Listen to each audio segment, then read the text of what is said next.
Guys, thanks for watching Precision Rifle Network. Joel here. Why am I hiding behind this scope today? Well, why not, I guess. I don't know, but it is a pretty sweet scope. It's the new Vortex Razor HD Gen3, and it is the 6 to 30, yeah, 6 to 36. It's new to me. I'm trying to figure everything out. 6 to 36, and it's pretty great. I'm going to tell you all about it. So you guys are used to seeing the HG Gen 2 Razor, this ugly color. I mean, if you can get past the color, that's not really the negative. That's not really the downside. If what you care about is form and function and reliability, you're going to be super happy. If aesthetics are the most important thing to you, well, you may not like the color. Some people love the color. I don't know. To me, the color's a downside. I want a neutral color scope so I can have everything look good. I mean, you know, part of the game is looking good, isn't it? That's not really the negative. I'm going to start with the thing that I think is the negative, what I think people will think is the negative of this optic. I don't really think that because I tend to already purchase in this category of optics. So I'm used to paying, you know, $3,000, $3,500, $4,000 for an optic, and yes, that's considered high-end. It's not, you know, tangent theta money in the $4,500 to $4,700 range, you know, or zero comp glass at the $3,600, $3,700 range. You're talking in the $3,000 range. So you're in the neighborhood of the Collis and some of those other ones. And I think it belongs there. People will see that as a downside because everybody wants something for nothing, and they're like, oh my gosh, my rifle only cost $1,000. How am I going to go spend $3,000 on the optic? Well, do it, and you'll thank us later. Buy once, cry once when it comes to optic. That's all there is to it. Whether you like that or not, I think people tend to balk at the price, but I think they've packed enough features and considerably better glass into this to warrant the price increase, guys. So that's just my opinion on it. People will see it as a downside. I think it's just kind of a given these days. So that's that. The next thing I want to talk about, first thing that I really like, is the turrets. The turrets are basically the same as the Gen 2 turrets, a little bit different, you know, texture and feel to them. Definitely a different and way easier zero stop. So let me zoom in a little bit closer and I'll show you that. Guys, this zero stop on the new Gen 3 Razor is one of the easiest externally adjustable zero stops that I've seen, and I love it. So you've got an included wrench here, and you've got one screw on the turret that you need to loosen, and then you're going to adjust using the external top dial here with the back of the tool. But you want to start with your line here of your turret on 0. You want to make sure that's actually on 0 first. Then we're going to loosen this guy. Right? Don't take it out, just loosen it. And then we're going to use this indication line and the dial here in order to achieve our desired result. So you're just going to move that guy up and down in the direction that you need until the lines are matched up. You know, you needed 1 mil, so you're gonna add 1 mil to where the lines. Sorry, there, 1 mil, not a half. You're gonna add 1 mil from where it was at the beginning.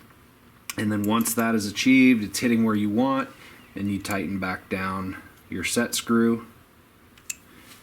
Your line is still at 0. Of course, you've still got a little bit of over travel or under travel, however you want to word that. But that is as easy and as quick as it gets to reset your turrets, man. I really love that feature. That's a nice one in my opinion.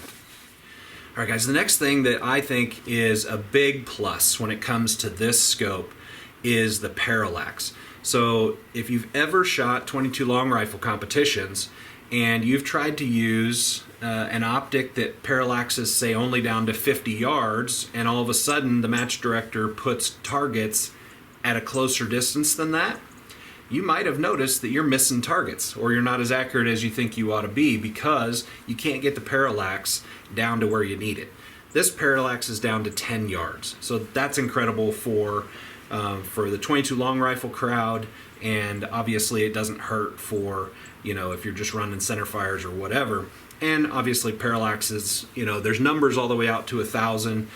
If you know what you know about Parallax, it has nothing to do with the numbers. It doesn't mysteriously stop at 1,000. You know, it kind of goes to infinity, and it's really more about reducing the movement between your head and the reticle, getting everything on the same plane. I'm not going into the science. Just understand that there's plenty of parallax adjustment to get things squared away just the way you want. And so I really think that's a great feature, that it parallaxes down to 10 yards.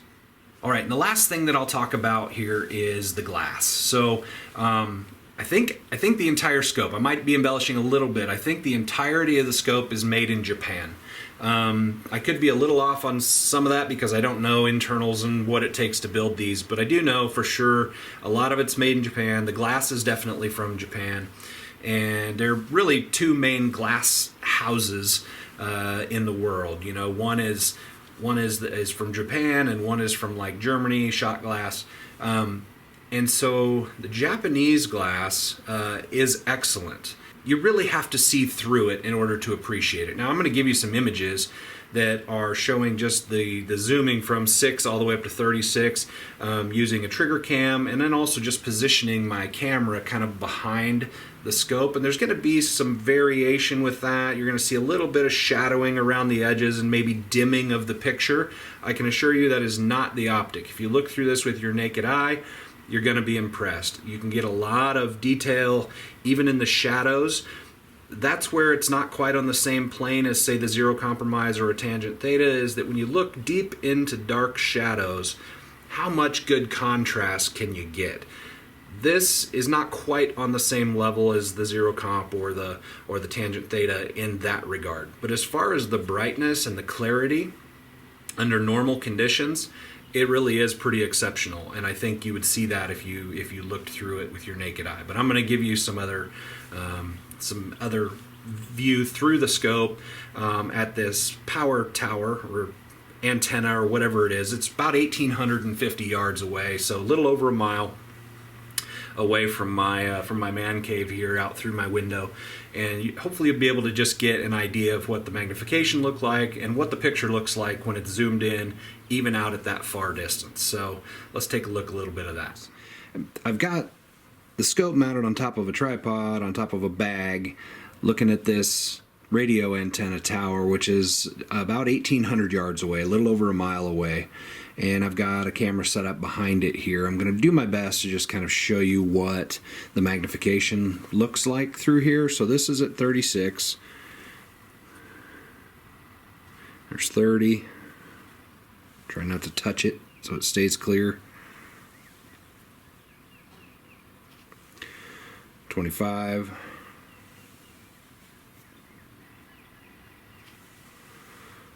20.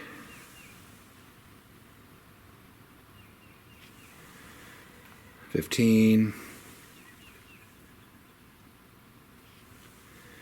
10, and 6. Now, me personally, in competition, I tend to run my scope as high as 20 in the 15 to 20 range. Rarely do I get above that.